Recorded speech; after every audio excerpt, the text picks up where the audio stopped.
Hello विद्यार्थियों, स्वागत है आप सभी का आपका अपना YouTube channel expert YB sir में। प्रिय विद्यार्थियों, आज हम इस वीडियो में स्टार्ट करने वाले हैं अभ्यास ऊंचाई और दूरी से सवाल। तो प्रिय विद्यार्थियों, ये सवाल बहुत महत्वपूर्ण है। ये आपके एग्जाम में 6 अंक का पूछे गए हैं। तो आज हम यही सवाल को हल करने वाले हैं। तो प्रिय विद्यार्थियों, चलिए इसको हम सवाल को हल करते हैं। तो बच्चों, यहाँ पर सबसे पहले सवाल में क्या लिखा गया है जरा पढ़िए। यहाँ पर कि भूमि पर स्थित बिंदु एक्स से ऊर्ध्वाधर टावर पीक्यू के शीर्ष क्यू का उन्नयन कोण 60 अंश है। बिंदु एक्स 40 मीटर ऊंचाई पर स्थित बिंदु वाई से क्यू का उन्नयन कोण 45 अंश है। तो टावर पीक्यू की ऊंचाई और दूरी ज्ञात कीजिए। प्रिय विद्यार्थियों, बहुत सारे बच्चों के मन में होता है कि ये क्वेश्चन पढ़ तो लेते हैं लेकिन इसको फिगर नहीं बना पाते हैं। जब तक बच्चों फिगर सही से नहीं बनेगा तब तक सवाल सही से नहीं लग पाएगा। तो बहुत सारे बच्चों के मन में डाउट होता है कि वो तो क्वेश्चन तो पढ़ लेंगे लेकिन प्रश्न के अनुसार फिगर नहीं बना पाते हैं। फिगर अगर गलत बना तो सवाल आपका सही तरीके से हल नहीं हो पाएगा। तो बच्चों, सबसे पहले इसमें जो इम्पोर्टेंट होता है फिगर होता है। अगर फिगर आपका प्रश्न के अनुसार बन गया तो आप सवाल को अच्छे तरीके से लगा लेंगे। तो सबसे पहले आप सीखिए फिगर कैसे बनेगा। तो यहाँ पर लिखा है भूमि पर। भूमि तो जमीन पर एक स्थित बिंदु एक्स है। तो हम यहाँ पर विद्यार्थियों एक पॉइंट मान लेंगे। तो चलिए इसको फिगर हम बनाते हैं। तो सबसे पहले हम क्या करते हैं, यहाँ पर एक पॉइंट मान लेते हैं। यहाँ पर इसे मान लेते हैं, हम यहाँ पर एक पॉइंट मान लेते हैं। इसका नाम दे रहे हैं क्या भैया, एक्स, क्योंकि बोला गया है भूमि के एक बिंदु से। तो इस पॉइंट के नाम क्या दे दिया हमने, एक्स। फिर बोला गया आगे बिंदु एक्स से ऊर्ध्वाधर टावर है पी क्यू, मतलब एक टावर है उसका नाम क्या है, पी क्यू। तो इसके सामने, इस पॉइंट के सामने हम क्या कर लेते हैं, एक टावर खड़ा कर लेते हैं। तो बच्चों, यहाँ पर हम एक फिगर बनाते हैं। देखिएगा, इस पॉइंट के सामने एक टावर है। हम यहां से एक टावर खड़ा करेंगे और उस टावर का नाम दे देंगे क्या, पी क्यू। तो हम यहां से एक टावर खड़ा कर रहे हैं, एक टावर। तो इसका नाम क्या है बच्चों, ये आपका पी पॉइंट है और इसका पॉइंट देते हैं हमारे पास क्यू। तो इसका नाम क्या है, टावर। क्या भैया, ये आपका टावर है। ये आपका टावर हमने खड़ा कर दिया। आगे क्या बोला गया भैया, ध्यान समझिएगा कि टावर पी क्यू के शीर्ष क्यू का उन्नयन कोण 60 अंश है। मतलब एक्स से और क्यू मिल जाएगा। ये आपका पॉइंट क्या होगा, मिल जाएगा। तो हम यहां से मिला दे रहे हैं आपका पॉइंट, कि इस पॉइंट को मिला देते हैं। क्यू और एक्स हमने मिला दिया और जो इसका एंगल दिया गया 60 अंश, तो इसका हम मान लेते हैं 60 अंश। अब प्रिय विद्यार्थियों, आगे क्या बोला गया, ध्यान समझिएगा। बिंदु एक्स से 40 मीटर ऊंचाई पर, मतलब बिंदु एक्स से 40 ऊंचाई पर एक वाई बिंदु है। तो चलो हम खींच लेते हैं, यहां से 40 मान लेते हैं एक अंदाज से, कि ये मान लेते हैं 40 मीटर। 40 मीटर बिंदु एक्स से 40 मीटर, 40 मीटर। यहां पर क्या भैया, एक पॉइंट वाई है, इसका पॉइंट है वाई। फिर आगे क्या बोला गया है, बिंदु y से q का, मतलब बिंदु y से q का उन्नयन कोण, इसको आपस में क्या करेंगे, मिला देंगे। इसको आपस में क्या करेंगे, मिला देंगे। तो अब क्या करेंगे भैया, इसको हम आपस में मिला देंगे। तो बिंदु y से q का उन्नयन कोण कितना है, 45 अंश है। तो इसको हम एंगल के रूप में मान लेंगे 45।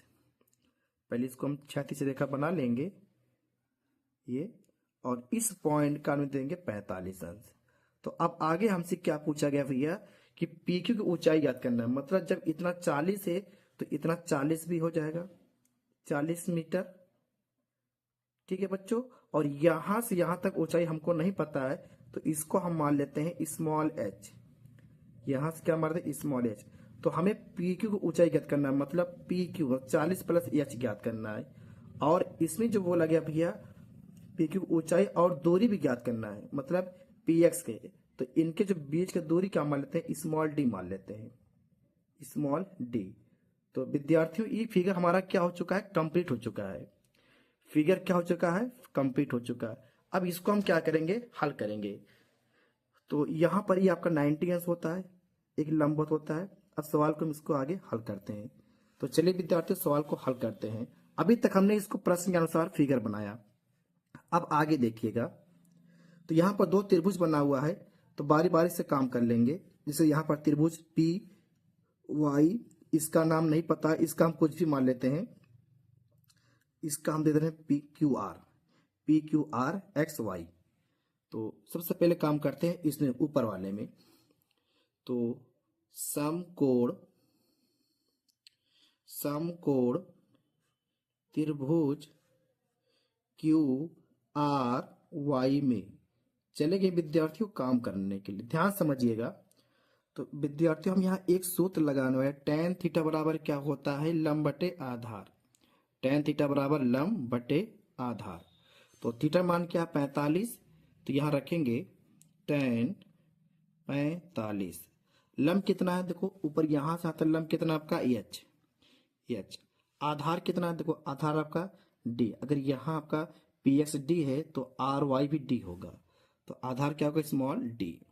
tan 45 का मान क्या होता है विद्यार्थियों, tan 45 का मान होता है 1। तो स्मॉल एच बाई डी। अब यहां से तिरछा गुणा कर देंगे, तो डी बराबर क्या जाएगा, एच। समझ गए। अब काम करेंगे इस वाले त्रिभुज में, त्रिभुज क्यू पी एक्स में। समकोण त्रिभुज क्यू पी एक्स में चलेंगे काम करने के लिए।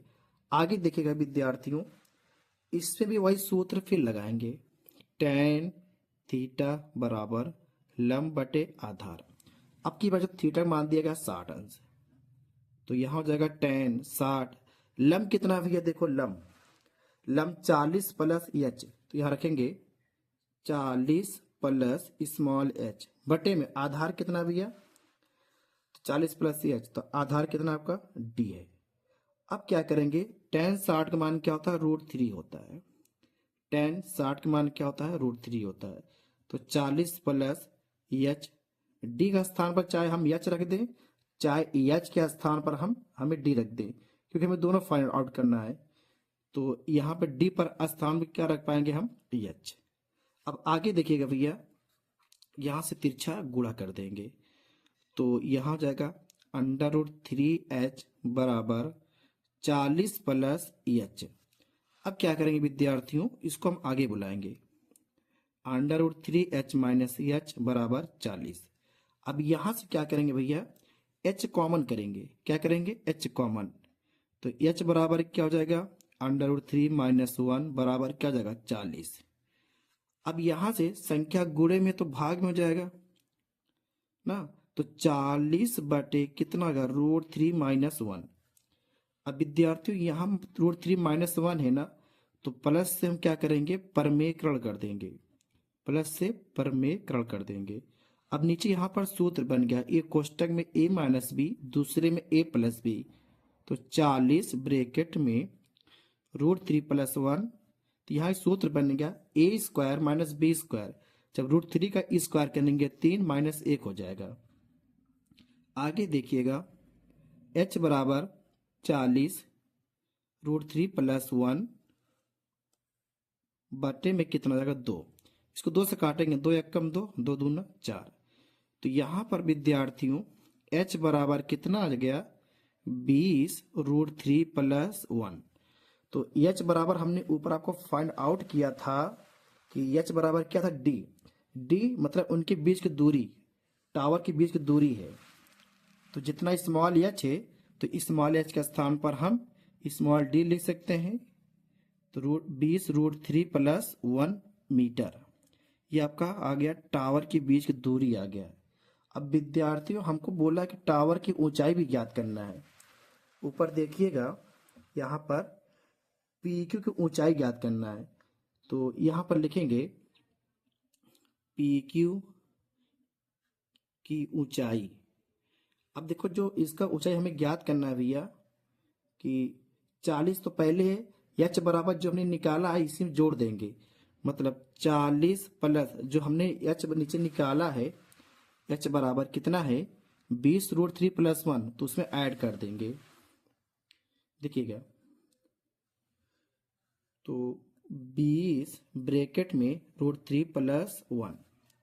अब क्या करेंगे भैया, इसको ध्यान समझिएगा कि 40 इसको हम अंदर गुणा कर देंगे, कितना हो जाएगा 20√3 + 20, तो 40 और 20 कितना हो जाएगा 60। 60 20√3। आप चाहे इसमें 20 कॉमन कर सकते हैं।